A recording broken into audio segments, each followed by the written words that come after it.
இன்றே டவுன்லோட் செய்து உங்கள் ஃபேவரட் ஷோக்களை என்ஜாய் பண்ணுங்க. அயலி, என்ன பாத்துக்கிட்டே நிக்கிற? காலில் விழுந்து மன்னிப்பு கேளு முதல்ல.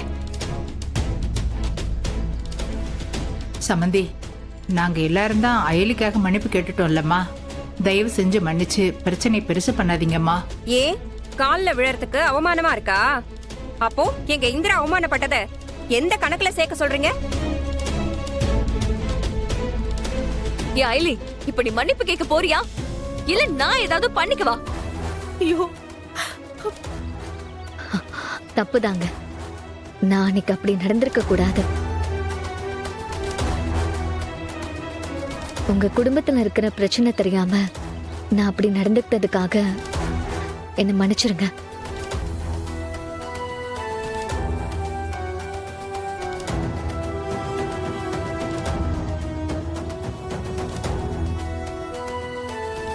என்ன மன்னிச்சிருங்க. அதெல்லாம் வேண்டாம். இதுக்கப்புறமாவது நாம் எல்லாரும் ஒரே குடும்பம்னு வாய் வார்த்தையா மட்டும் இல்லாம உண்மையாவே நடந்துகிட்டா நல்லா இருக்கும்.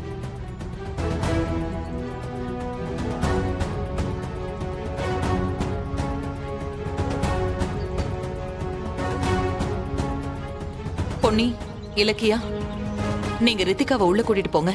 கரெக்டா 10 மணிக்கு மாப்பிள்ளை பொண்ணுக்கு சடங்கு செய்யணும். போய் ரெடி பண்ணுங்க. ரித்திகா, சடங்கு முடியற வரைக்கும் எதுவும் சாப்பிடக்கூடாது. வெறும் வயிறா இருக்கணும், சரியா? சரிங்க அத்தை.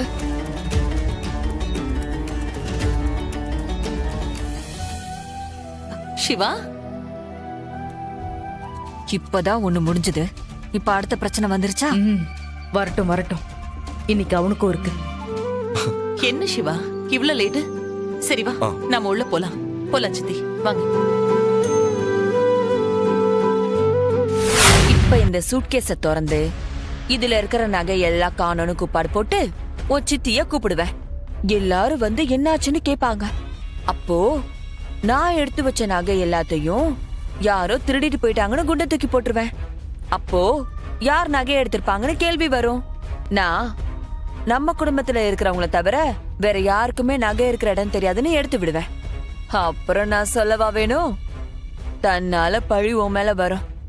நீ நான் எடுக்கலன்னு வழக்கம் போல ஒப்பாரி வைப்ப. நானும் கூட அயலி அப்படிலாம் பண்ணிருக்க மாட்டான்னு சொல்லுவேன். ஒரு கட்டத்துல நீ உத்தமிதான்னு நிரூபிக்கிறதுக்கு நீயே உன் கையால உன் பேக திறந்து மாட்டிப்ப. அப்புறம் என்ன நடக்கும்? ஜம்முனா உன் கழுத்தை பிடிச்சு வெளியில தள்ளுவா. நானும் ஹாப்பியா இருப்பேன். நினைச்சு பார்க்கவே சந்தோஷமா இருக்கு. ஐயோ,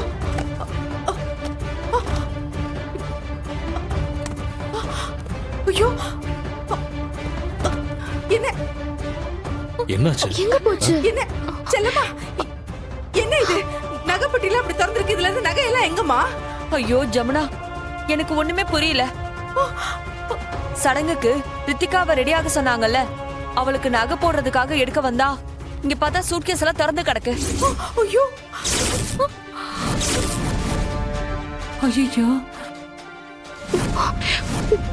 நகைப்பட்டி எல்லாமே காலியா கிடக்கு. நகையெல்லாம் காணுமா? என்ன உளற? நல்லா பாத்தியா? ஐயோ அண்ணே, நான் நல்லா பாத்துட்டேனே. அதுக்கப்புறம் தான் உங்க எல்லாருக்கும் போன் பண்ணி வர சொன்னேன். எல்லாமே மாப்பிள்ளை வீட்டுக்காரங்க கொடுத்த நகையாச்சே. அவங்க வந்து நகை எங்கன்னு கேட்டா நான் என்ன சொல்லுவேன்? எல்லாமே விலை அதிகமான நகைங்களாச்சே. ஏ செல்லம்மா, வீட்ல இருந்து நகை கொண்டு வந்தீங்களா இல்ல வீட்லயே மறந்து வச்சுட்டு வந்துட்டீங்களா? அத்தை இல்ல அத்தை, நேத்து நானும் செல்லமாவும் தான் பணத்தையும் நகையையும் எல்லாத்தையுமே கணக்கு பார்த்து எடுத்து வச்சோம். அப்படின்னா எங்க போயிருக்கோம்? நம்ம குடும்பத்துல இருக்கிறவங்களுக்கு மட்டும்தான் இதுல நகை இருக்குன்னு தெரியும். வேற யாருக்கும் தெரிய வாய்ப்பு இல்ல. ஐயோ, எங்க போயிருக்கோம்? அப்புறம் எப்படி காணாம போச்சுன்னு தெரியல. ச்சே, எனக்கு இவ மேலதான் சந்தேகமா இருக்கு. ஏய் இவதான் நகை எங்கேயாவது எடுத்து வச்சிருப்பா. சீ, சொல்லி எங்க வச்சிருக்க? ஏய், வாய் இருக்குன்னு அதிகமா பேசாத. அயலி அப்படிப்பட்டவெல்லாம் கிடையாது. தேவையில்லாம இவ மேல பழிய போடாத. ஏன் இவ செஞ்சிருக்க மாட்டாளா? இந்த கல்யாணத்தை நிறுத்திருங்க, அவளுக்கு அலர்ஜி இருக்குன்னு அவங்க கிட்ட போய் சொல்லிருக்கால. கண்டிப்பா இவதான் நகை எடுத்திருப்பா. ஏய், இத அவ போய் சொல்லலன்னு அன்னைக்கு அவ சொல்லிட்டால. எதுக்கு திரும்ப திரும்ப இவ்வளவு குத்தம் சொல்லிட்டு இருக்கீங்க? கண்டிப்பா நாம யாரும் இதை செஞ்சிருக்க போறது இல்ல. இருந்தாலும் நமக்குள்ள எதுக்கு தேவையில்லாத மனக்கசப்பு? அதனால நாமளே நம்ம பேக்கை செக் பண்ணி பாத்தரலாம். அத்தை முதல்ல ஏன் பேக்க பாருங்க. ஏன் மேல தானே சந்தேகம் வருது. என்னம்மா அயலி, அக்கா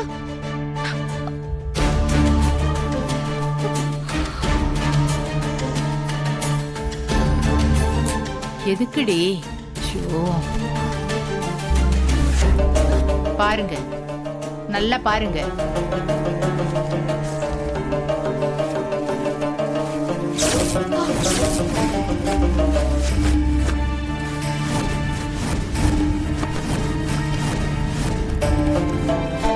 பாத்துட்டியா ரதி?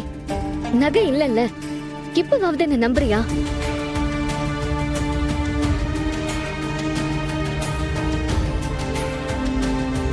என்ன இது? நகை இவ பேக்ல தானே எடுத்து வச்சேன். இப்ப காணுமே, எங்க போச்சு? எல்லாம் கை கூடி வர நேரத்துல இப்படி ஆயிடுச்சே. இந்த என்கேஜ்மெண்ட் முடிச்சதுக்கு அப்புறம் ரித்திகாவுக்கு நகை கொடுத்தீங்கல்ல, ஆமா. அந்த நகை தொலைஞ்சு போயிடுச்சு மேடம். என்னது?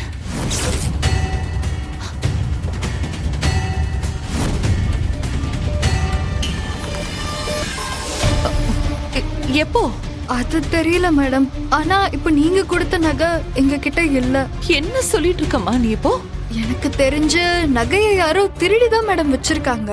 இல்லனா வீட்டுக்கு கொண்டு வந்த நகை எப்படி காணாம போகும்? அத பத்தி நல்லா தெரிஞ்சவங்க யாரோ தான் அந்த நகையை எடுத்திருக்கணும். உனக்கு யார் மேலயாவது சந்தேகம் இருக்கா? ஒன்னதான் நான் கேட்டுட்டு இருக்கேன், பதில் சொல்லு. மேடம் நீங்க கேக்குறதால எனக்கு தோன்றத நான் சொல்றேன். எங்க வீட்ல இருக்கிற அயலி தான் அந்த நகையை எடுத்து வச்சிருப்பான்னு தோணுது. அதெல்லாம் சரி, ஆனா எப்படி அவதான் எடுத்திருப்பான்னு சொல்ற? அவளுக்கு ரித்திகாவோட கல்யாணம் நடக்கிறது பிடிக்கல. தனக்கு முன்னாடி தன்னோட தங்கச்சிக்கு கல்யாணம் ஆகுதுன்னு பொறாமையில தான் அவ செஞ்சிருப்பா. மேடம் நான் ஏதோ நீங்க கேட்டீங்கன்னு தான் நான் சொன்னேன். சரி, இந்த விஷயத்தை நீ இது வரைக்கும் யார்கிட்டயும் சொல்லல? எப்படி மேடம் சொல்லுவாங்க? எங்க நிலைமைய புரிஞ்சுக்கிட்டு நீங்க ரித்திகாவுக்கு நகையெல்லாம் வாங்கி கொடுத்து ஹெல்ப் பண்ணிருக்கீங்க. நகைய காணோம்னு சொன்னா நீங்க அதை எப்படி எடுத்துப்பீங்கன்னு தெரியாம தான் குழப்பத்துல இன்னும் சொல்லாம இருக்காங்க. அது மட்டும் இல்லாம இதனால ரித்திகாவோட கல்யாணத்துக்கு ஏதாவது பிரச்சனை வந்துருமோன்னு பயப்படுறாங்க. நான் இந்த விஷயத்த உங்ககிட்ட சொன்னேன்னு எங்க வீட்ல யாருக்குமே தெரிய வேணாம். நான் ரித்திகாவோட நல்லதுக்காக தான் சொன்னேன். நியாயமா பார்த்தா இந்த விஷயத்த ரித்திகாவோட அம்மாவோ இல்ல அப்பாவோ எங்க கிட்ட சொல்லிருக்கணும். ஆனா இத நீதான் என்கிட்ட சொன்ன. உனக்கு தோணுன மாதிரி அவங்க யாருக்கும் தோணலையே.